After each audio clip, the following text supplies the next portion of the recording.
Welcome, everybody. Today we are talking about tongue tie. And you might ask, why is a chiropractor talking to us about tongue tie and tethered oral tissue or oral restrictions? That kind of all the same, right? So in that world, we are considered the body workers. And we're going to get into some three cases that we have seen over the last year, and good teachable moments within each of those cases. And the tongue tie world can be very anxiety inducing. It can be very traumatic. You have a baby that's not feeding very well. It's not a great time, and especially for first time parents. And we're just trying to figure this thing out. We bring it home from the hospital, and it's not going as planned. It can be high anxiety for sure. And so we want to unpack some things today, and like we do on webinars and videos, but as we certainly do in person here at the Wellery each and every day, just be that guide for you, that resource for you, and kind of make sure you're getting some really good information. I'm Dr. Chad Burkhart. I'm a chiropractor at the Wellery in Maple Grove, Minnesota, and I know time is precious, so let's roll right into it. I'm going to share my screen. We're going to go kind of back and forth through some slides and different things for you today, yeah, I'm excited to share some of these things. Let's see. Here we go. Sorry. All right, so this is the team. I like this picture because, kind of shows the vibe here at the Wellery. We know that we're dealing with some serious issues, and tongue tie is one of those. And if you're dealing with a baby that's not eating, not pooping, not sleeping very well, that can be very stressful and anxiety, like I said, inducing. And so we want to be a bright part of your day. And like I said, we take your issues and your struggles and your goals very seriously, but we want to make sure that you leave a little bit lighter than when you came in each and every time you come in through the Wellery. This is something we bring everyone through. If you've seen a couple of seminars, you're like, I've seen this thing before. Yep, okay. This is the gas versus brake analogy. So kind of that car analogy, gas pedal being that sympathetic or that fight or flight part of our nervous system, which we want, which we need. That's tigers in the room. We need to fight the tiger or run away, right? Or we play dead. The brake pedal is the parasympathetic part of our nervous system. So that's digest, grow, heal. So things that babies should be doing a lot. We talk about kind of that neurological kind of baseline with babies. Should we eat, poop, sleep? You throw a fourth one in, we could be cute too. And they get 4 jobs. And so if we're not, if we're in that fight or flight a lot, and we're not able to be in that growth and that digestion and that immune and that part of our nervous system, then there's going to be some issues. And we look at 3 different types of stressors. We can be a physical stress, chemical stress, or mental emotional stress. And when we're in utero, and even when back up even further, when 2 cells combined, we're getting some generational trauma and stress imprinted as well. And then in the in utero process, all the physical, chemical, mental stress that the birth parent is feeling, that baby is feeling too. And some things that we see early on, physical stress is obviously in utero constraint. And then the birth process, what did labor look like? What did the actual birth process look like? That's a big physical stressor for a lot of these families. Chemical stress, again, right, in utero, anything that mom is going through chemically, having to detox, the baby's going through. A mental emotional part, that's I don't have to tell anyone out there, that's a huge part, especially in today's world. A lot of mental emotional stress that's causing a lot of physical things as well. So to say that, okay, there's all these stressors, and to make that car analogy, when we keep going faster and faster, we're going to miss things, right? And we're going to be in protection. We're going to be survival mode. We're not in that I tell parents we want to be going down the interstate 55 miles an hour, right? And so when we're talking to these babies or kids or anyone who walks through the Wellery, we want you to be able to speed up really fast, safely, to get around that car, so to speak. And we need you to slow down safely as well. So that's kind of the lens that we look through chiropractic. And not to say that, in utero constraint and some chemical stress is causing these tongue ties. That is early on, right, in development. But it's layering on top of these things. And that's why we're here. We're going to unpack some things, because we just can't say, oh, that's because of oral restriction. Oh, that's because of nervous system. A lot of times they're interwoven. A lot of these symptoms that we're having, that families are going through, they're layered and they're nuanced for sure. Quote we live by here: you can't be in growth and protection at the same time. So basically we're saying we can't be in survival mode and we can't be in growth mode at the same time. You can't be in that parasympathetic gas pedal and the brake pedal, that parasympathetic at the same time. And so we want kids to be in that growth mode, obviously, as much as we can.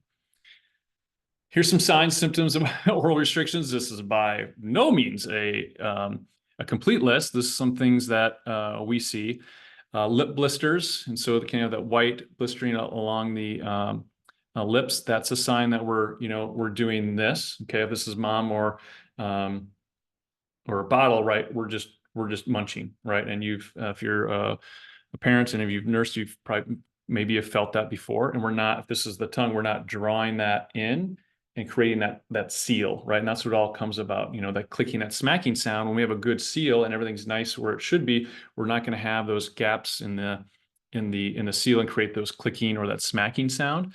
Open mouth posture, that's another big one. If your child, if you are sleeping, or if you're just resting with your mouth open, that's a big red flag. And just coordinating that suck, swallow, breathe. Some of these kids, these babies, they'll and then breath, and then breath, because they're not able to coordinate that because the hardware, just the functionality of the oral cavity, and the software, just the nervous system, we're not able to coordinate those things. Poor sleep is that overarching kind of thing with a lot of babies, and it can be, the top 3 signs of, you look on WebMD, it can be a million things, but it's a lot of things. The poor sleep is what we see here a lot at the Wellery. And then that colic, gas, reflux, spitting up. Again, if we're swallowing more air, we don't have a good seal. That's contributing to a lot of these things. So you can see just in this little list, could be things that are just nervous system related, that could be birth related, and we'll get into some of those things, or it can be really oral restriction, but a lot of times it's a combination of both. I want to stop sharing my screen. I'm going to show you some physical things that we see too. If I have a creepy doll here that will,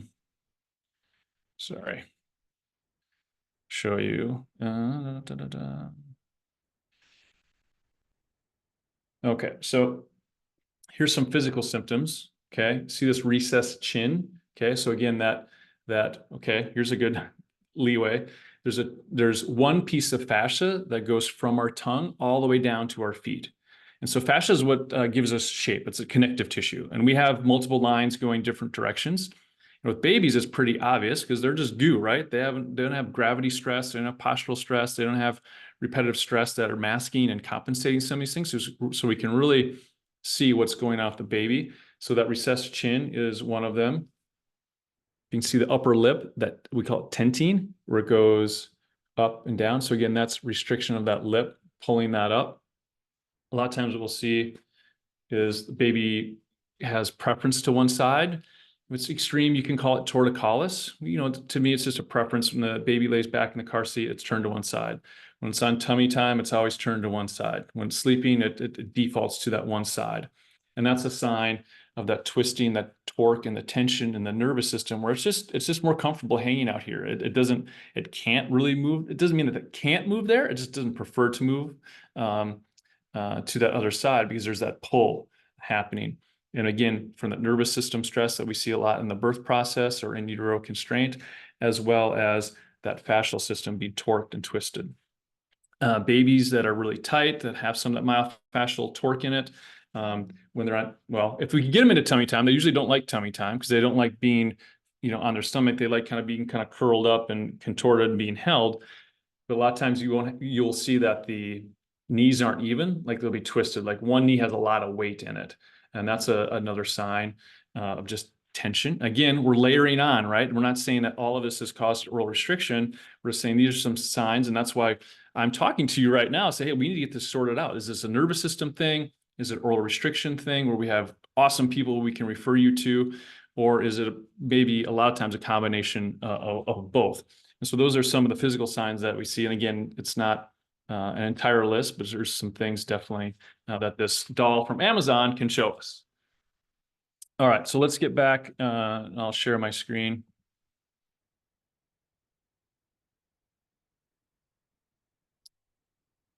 So what we're going to do now is go through, well, first I'll show you the neurological scans that we do. So this is a thermal scan thermal being meaning temperature, right? And so we use your body's ability to adapt to temperature to our advantage. And so we roll it on the back of everyone that comes in here, but especially obviously infants. And we get this graph right here. And so what that is showing is that there's at C2, C3, and C4, there's a lot of stuck stress.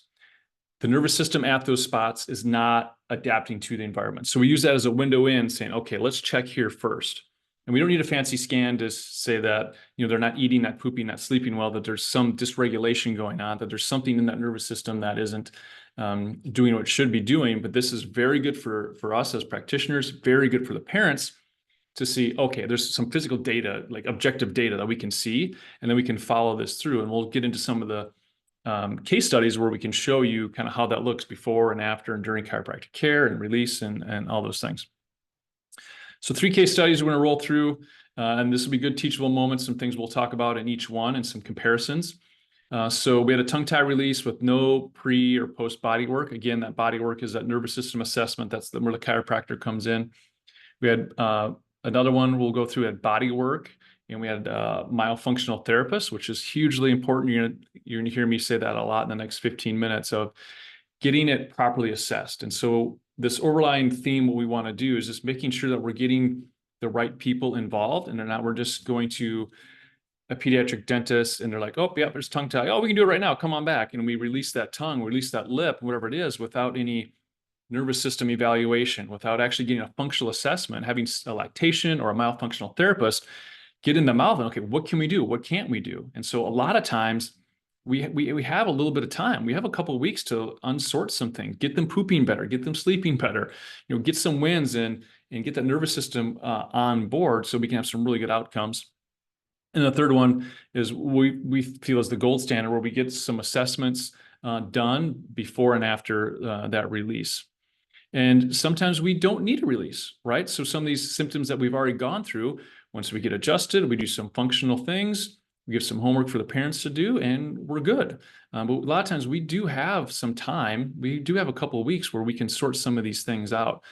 Obviously, there's going to be some cases where we need to do something that has to happen a little bit quicker. But for the most part, we have a couple of weeks to sort these things out and make sure we do things the right way. So this is the release with no pre or post body work. History of multiple miscarriage is.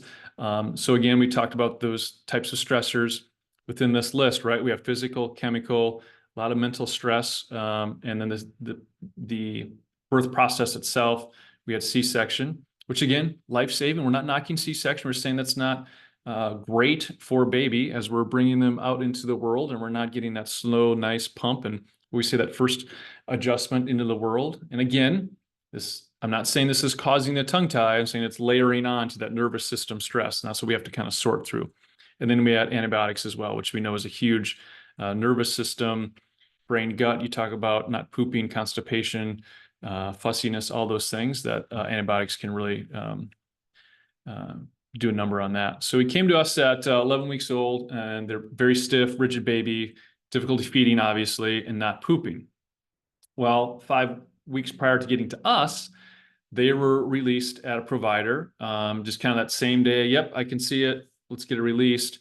And then they had some suck training a little bit. They had a little bit of CST, craniosacral work. So just kind of working with the cranials in the mouth. And it's some chiro, but it was by the same person, and they did a little bit of each, and didn't really, I don't think, get the care that, because properly assessed. Because if you're doing a little bit of everything, you're maybe not doing maybe deep enough when it comes to this specific type of work. So this is the scan that we did, and you can see down here in the sacrum where that parasympathetic nervous system lives, and again, some stress up in that upper cervical as well. So this is February 2020. Anybody remember what's about to happen? Well, we go into shutdown. This was March 4th, 2020. So at this point, we're like, okay, he's sleeping better. He doesn't feel as rigid and as tight. The feedings are coming online a little bit. Let's get that revision. So we already had it released once. So now we have to get it revision. We have to get it done again because we didn't do that body work. We didn't get it properly assessed, and everything else was so tight that as soon as we lasered that, it just tightened back up because we didn't address everything below that tongue. And we talk about that one piece of fascia right from our tongue all the way down to our body plays an important role. And so we got him released, ended up being a May, which was pretty good in that world. And this is the scans afterwards. So you can see that, pretty clear scan, pretty good. But because he'd had all that physical, chemical, mental stress, we talk about that mom in utero, and just early on getting that released at 6 weeks, it wasn't the magical pill that we thought it was going to be. And so we kind of doubled down on that physical stress and then really wound up. And so he's dealing with some things now where he's still a little tighter than his sister, who came along a couple of years later. He's in some PT, OT, working out some movement things. I don't know, the best analogy I can kind of come up with, it's kind of like if you have known someone that's going to go in for surgery, maybe knee replacement. So stick with me on this one. So if you do nothing before that surgery, physically, right, to prepare your body, right? You're really sedentary, you're eating Cheetos, you're doing all this stuff, you're not helping your body at all. You get this surgery done, thinking it's going to be this magical thing, and you don't do anything afterwards, right? So you're not rehabbing it, you're not going to PT, and then you're wondering like, well, this didn't work. What happened? I'm still having this pain. I'm still not mobile. Well, it's because we didn't prep the body and we didn't give the body what it needs afterwards too. And so the tongue tie and getting a release, it's a big deal. We want to come in prepared. Most times we have time to come in, get prepared nervous system wise, body wise, tension wise. So we are really good coming out of that. And we always scan pre and post release if we do get to that point to say, okay, what next? What's going on now? Because it's an upgrade kind of in hardware and software, right? It's kind of one of those things where we're getting new equipment because we've compensated and we've going down this road of making things work, 2-3 months in, but then we release that. Okay, well, now what? We have to coordinate that suck, swallow, breathe. We have to coordinate the nervous system. And like I said, that tongue and the swallow and everything that's just new. And so we have to make sure we get a lot of post care too to help his body unwind and support him as we go through. Okay, so the second one, that's just showing the progression there. The second one was we did a lot of body work. We got the functional assessments done, but we didn't end up getting the release. And so again, this theme, right? Some anxiety, some stress during pregnancy. We had antibiotics at 34 weeks. The birth process itself, we had an epidural and also induction and the cord wrapped, which tongue tie, no tongue tie, or oral restriction, no oral restriction. I mean, that's a stressful time, and we're going to have to get some nervous system help for sure. Came in with us about 9 weeks old, again, torticollis. Okay, so we're favoring one side. He had the flat head, again, that fascial pulling, and he's always on that one side. So that's going to be an issue. Not feeding well, obviously, and hard time staying asleep. Open mouth posture, not very comfortable in his own body. It's kind of like when you have a sore day at the gym, or you went on vacation, did a lot of walking, or whatever it might be. Maybe you don't sleep that well. Even though you're tired, you just don't sleep very well, right? You're a little sore. You're just you can't get comfortable, right? And this is what these babies are doing. They just can't get comfortable. A lot of this colic and that tension that we see and not pooping, they're not comfortable in their own bodies. So we scanned him. Again, seeing this upper cervical area, a lot of tension due to the birth process, we're guessing. And we got him to this point. And so pretty clean scan. We're like, yep, okay, we're eating better, sleeping better, pooping, doing all the things. And so we're like, okay, got him assessed again. Okay, lactation consultant said, yeah, he's not doing what he should be doing, tongue-wise, oral, motor-wise. Let's go ahead and get that released. And they chose not to get the release. And again, I don't blame them. It's nobody's fault. It's tough, and that's why we're here to kind of sort through this stuff, right? Because we were eating pretty good, we were sleeping pretty good, we were unwinding pretty good, right? But these are some of these babies and kids that slip through the cracks where we get some improvement, but they're not doing things optimally, and we know that later in life that can show up, as it did with this little dude. And so a year, basically to the day that we saw him the first time, we hadn't seen him in about 9 to 10 months, came back, we scanned him. You can see C1 really lit up for some significant stress. And because of that torque and that tension. And when you're seeing us 2, 3 times a week, we can keep this loose, keep this loose, keep this loose. But we want you and your babies to be more self-sufficient, right? And so we want them to say, hey, we're supporting you through, the nervous system is really changing, but you're in good shape. We can get to that sitting position. We can get to the crawling position. But with him, we never got this released. And remember that one piece of fascia that goes from her tongue all the way to her feet? Well, this was tightened up. It was twisted kind of like a rag. Well, then everything else got twisted up. And he came in at over a year old, and he was cross-legged, and he was scooting. If you've ever seen this, where he just jumped everywhere he wanted to go. He couldn't crawl. He wouldn't crawl at all. He's very quick to anger. He wasn't sleeping very good again.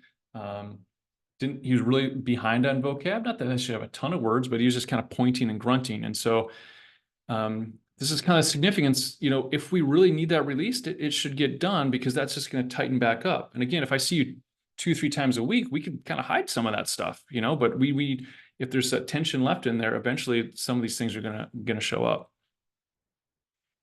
And you can see the progression there. Okay, last one, which we feel is the gold standard, getting that body work and functional assessments beforehand and after. Again, same story, right?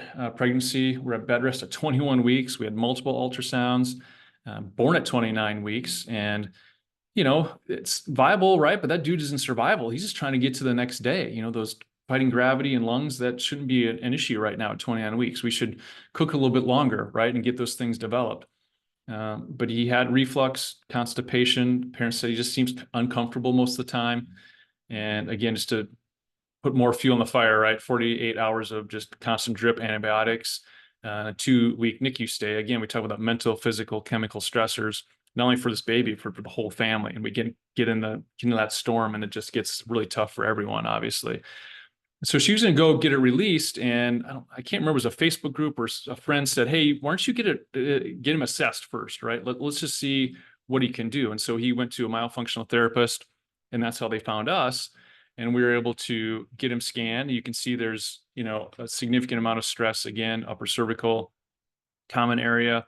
And this is an interesting pattern too, upper cervical, lower lumbar. So that twisting, that torquing, that tension, that is that fascial system, nervous system tension. Well, no wonder he's uncomfortable. He's really twisted up, and no wonder he's not pooping, right? If everything's really tight, you're not going to want to digest very well. You're not going to want to eat very well. And so he was already at a disadvantage at 29 weeks being born, but you can see where he's having some of these issues. And so we, over the next month, we got him under care, and he was pooping really well, wasn't an issue. The reflux wasn't an issue. Things are really good, but you can see there's still that twisting, that torquing, that stress in there. Myofunctional therapist said, yeah, he's still not doing what we want him to do orally. So let's go ahead and get that release. And this is a good point too. Things don't need to be perfect here. If we're getting some neurological, we say soft signs, we say eat, poop, sleep, that's coming on board, then this is the missing link. Then, okay, let's get the release. Let's not have the release be the first thing we do, and then try to figure everything else out afterwards, because it's not as clean, and it can create a lot of layering, stress on stress on stress, and trauma on trauma. So we got him released, and this was his post-release. And so you can see that progression of, this is kind of starting chiropractic care. This is kind of like, okay, let's get him released. And this was after the release. And you see that stress just left him. Compare that to, where we were with that dude that didn't get released. Well, that stress was going to come back, right? Again, if we're adjusting you 2, 3 times a week, and you're doing homework and nervous system stuff, you can kind of keep some of those things at bay. But if something needs to get released, then that's something that we should really consider and look at, because we're going to be dealing with it later in life, right? And so that's what we want to do, is just make things easy for all of our families that walk through here, especially babies that just, again, want to eat, poop, and sleep. And if they're not doing those things, then we need to help them get to a good point. So this was his intake: less constipation, less reflux. Great. But this is the goal 3 that I really wanted to highlight, is like, okay, let's see if we need that release or not. Let's just see if let's let the dust settle, right? And that's things that we preach all the time. What's nervous system? What's oral restriction? What can we improve to make sure that that base, that foundation is really good? So if we do get that release, our nervous system, our fascial system, our body can really support that. And that's the tip of the pyramid. That's the missing link. Instead of going from the top, getting that released, and then trying to figure out everything else. These are some of the homework that we do on this far left side. We call this an accordion, so that left knee basically should go to that left ear, and this should stay really quiet, right? You know, babies, they're just Gumby, right? If you hand off a baby, you can do like one hand, like palming a basketball. That baby's way too tight, way too stiff. There's something going on there. Let's take a look. But you should right hand them over. Okay, support the head. Everything's good. So we want to see make sure that they're loosey goosey there. This is an exercise we do. It's called guppy, and again, opening that the fascia that's tight and the muscles that are tight through here. Again, getting them to relax, getting them to this point. We don't want them in protection all twisted up. We want them expanding, right? And this is a variation on that where we get this pelvis down. Again, open up that chest. Tummy time. Oh man, tummy time's king. And while we're in tummy time, we show parents to do this. I don't have a good word for it. I just call it booty rubs. But again, it's that midline fascia because we're everything's coming towards the crinkled up in the midline. We want everything to be out and expanded. And you think about babies getting up and sitting and getting up on all fours.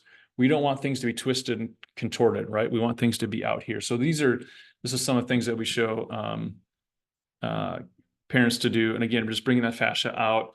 Again, right, one piece of fascia, tongue, all the way down into the feet. So some things to consider before we get the release is the nervous system regulation, right? That's where the scans come in. Again, we don't need fancy scans to know that your baby, your child's not regulated. If they're not eating, pooping, sleeping, if they're fussy all the time, we know there's dysregulation there. But to see specific areas of stress and then help unwind that is crucial. The soft tissue integrity, again, have someone in their mouth, a myofunctional therapist, a lactation consultant that can see the function and not just look and see that a tethered oral tissue, but say, okay, well, how are they functioning with that? And then the functional deficits again. So it's kind of intertwines, right? The chiropractor, the lactation, or the myofunctional therapist. And we involve other people as we need to. And it's not this like linear thing, like you go to chiropractor, okay, now you graduate to this thing. It's all kind of happening at once. And that's why it's confusing too, because you're going to come to me or you're going to come to the pediatric dentist and say, okay, we need some body work done. Like, well, what the heck? What's going on? I just want to get it released. And the previous 25 minutes, wherever it is kind of why, because there's a sequence of things and they're intertwined, but we want to make sure that that nervous system stuff is sorted out, that we can say, okay, scans are pretty clear. I can, we're eating, we're pooping, we're sleeping, we're not fussy, tummy time's going better. This is the missing link. We get it functionally assessed saying, yep, there is something there that we need to get it released. And so we can support you through that. This our little dude, that's Carter. That was the last case study.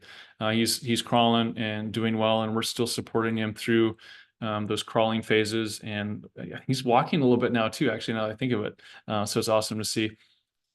Here's my personal email. Our website has a lot of good information. Our YouTube has a lot of good information on how we support tongue tie, just kind of nervous system things.